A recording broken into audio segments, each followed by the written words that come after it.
James earns millions from internet marketing. Tim's got millions of questions. Welcome to Freedom Ocean. Now, jump on in. Welcome back, listeners, to another episode of Freedom Ocean, one of Australia's favourite internet marketing podcasts. I'm Tim Reed, one of your hosts, and that over there is James Schramko. Got you, mate. How are you? Good. Very good. I'm on the road. I'm out on the road. If we can do, what's that line from that Frank Sinatra song, New York, New York? If you can make it here, you can make it anywhere. I am out in the middle of country Victoria. I've got the MacBook with the inbuilt microphone and a pair of $10 headphones and a modem, a mobile modem toggle thing. So, and last week you were in Manila and we created a show off your MacBook as well. So you don't have to have fancy mics and all that, do you? No. You just got to, in fact, you got to have less stuff. I'm really into this using less things lately dramatically. I'm right down to like 2 tools. I'm using nothing and I'm getting so much more done. What are the tools? MacBook Air? Well, yeah, I need a MacBook. At the moment, I've actually got all the other stuff switched off. I've only got my MacBook on right now, and I'm using Evernote like crazy. Just Evernote. I'm not opening anything else. Just Evernote. So what do you? Okay, so that's just capturing everything, is it? Yeah, your ideas, or your to-dos. Put it this way: like I used to record things, and then I never watched them back. So now I don't even bother. I just put my notes into Evernote, and that's it. So I'm doing these mastermind calls every week with my best students, and I take notes on the call, and I don't record it anymore. I used to record it and load the thing up and all that, but now I just type my notes as I go. I commit myself to paying full attention and being in that moment, and I put my notes and I put the tags.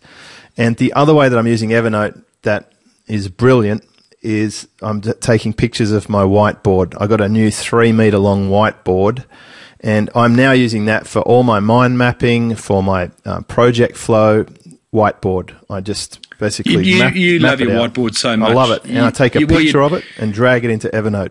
You just take pictures of it anyway, even though there wasn't any writing on it. I would, and I'd Facebook it. You would, you would, yeah. I don't think there's a better invention than the whiteboard. And is Evernote a jealous lover, do you think, of the whiteboard, or they're friends? They're you friends. See, when you drag the whiteboard into Evernote, it actually picks up the words from the whiteboard and makes Evernote loves the whiteboard. Yeah, it's searchable, and and you can, it's that's the power of it. It's so good. You are going to have to, out of interest, of all the sites you own, do you have a whiteboard affiliate site? Yes. You do? Uh-huh. Oh, you've lost the plot, mate. You've lost the plot. So, mate, we are here. This episode of 31 of Freedom Ocean isn't about whiteboards, although one could quite rightly say it is. But last episode we were talking about some of the low-hanging fruit, the easy opportunities to promote information products, and we covered 6 of them. We talked about word of mouth. We talked about affiliates going and seeking other people to sell your product. We talked about press releases, your existing email list. We talked about webinars and social media. And that was all off the back of me having my online marketing communications masterclass to sell. Bit of an update on that, James. Please. I've had a couple of people approach me as a result of that episode, putting their hand up to become an affiliate of the masterclass. And in fact, they were listening to my other podcast and heard that I'd launched another product, which was it's called Site Boost, and they were also putting their hand up to sell that, which is great. I like that. There you go. That's the benefit of having a podcast, isn't it? You attract affiliates who want to go and promote your products. Yep, that's leverage right there. Well, that's one of the marketing channels, actually, the iTunes. Yep. There's a few ways to go about that, and I've been experimenting with this as recently as half an hour ago, and it really is quite fun. There's totally different styles of podcast, and leveraging that medium and getting some interesting results from it. My team have been cutting each of the videos. There's probably a dozen videos into little 2 and 3 minute slices, and the instructions are 10 per video. So we'll have 100 videos, and they're loading them up to YouTube, and then I'm embedding them on my blog, and then I'm Facebooking my blog post, and then they're stripping out the audio and they're podcasting it from my blog in iTunes. So we put 10 up over the weekend. And then I post a link to my iTunes channel on Facebook. Now people can jump straight from Facebook to my iTunes channel, have a little listen to the sound bites, and if they're interested, they might subscribe, and that may drive the episodes up. You're working with existing content. Exactly. I'm repurposing, repackaging, and redistributing, and I'm putting it out. And now, of course, when I put it on Facebook, it goes to Twitter, and why would that be? Because you love your Facebook going to Twitter, and Twitter is Facebook's bitch. That was one of the popular quotes from last episode, wasn't it? Yeah. I just wanted to hear you say that. And I just want you to write the book, because I want a book on my bookshelf that says Twitter is Facebook's bitch. Oh, it cracks me up. Yeah.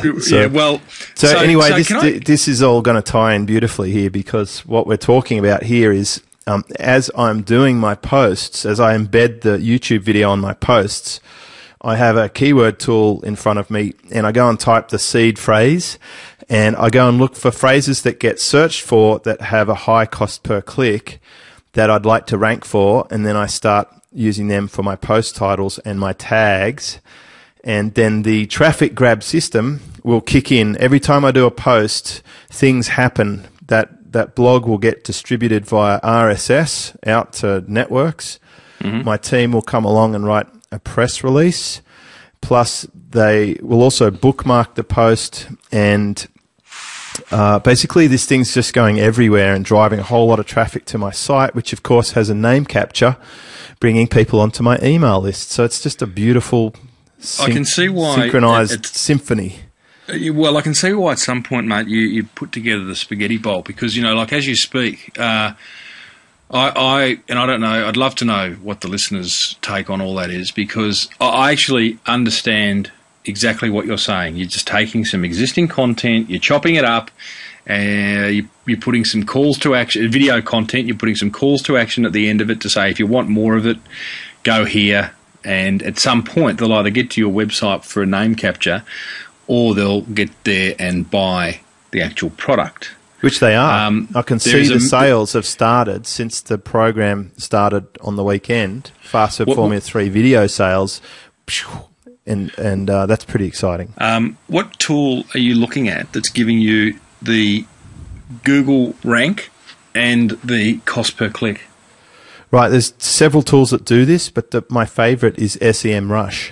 Yeah, okay, you've talked about that before. I love it because it tells you a whole lot more, actually, but you can sift by position. So when I'm doing my posts, I go and punch my own website in, and I look for stuff that's positioned 4th, 5th, 6th, 7th, 8th, and I want to bump them up higher because the traffic at the top of the page is significantly higher than halfway down the page. Yeah. And if you've got something on page 2, nobody's finding it. But if you bump it up, if you take this, there's a $6.63 term that you're on position 14th for, that if you can bump onto the top of the first page, and you probably can without too much effort, you will pick up very lucrative business because the term is highly commercial. Right. Okay. I like that. Or do you want me to tell you what that one is? Yep. I think Marketing keynote speaker. You've been kicking some goals. Well, I'm going to go and rank my page and report back for episode 32. Let us know how you go. Go and find that low hanging fruit. Love your work, mate. Have a great week, and look forward to chatting next time. Thanks, Timbo. See you, mate. Thanks for diving into the Freedom Ocean with James Schramko and Tim Reed. You've just come that little bit closer to living the life you choose. Please keep in mind that the ideas, opinions, and information shared in the show are those of the hosts and do not reflect those of their past employers. And as far as future employers go, well, they're both pretty much unemployable.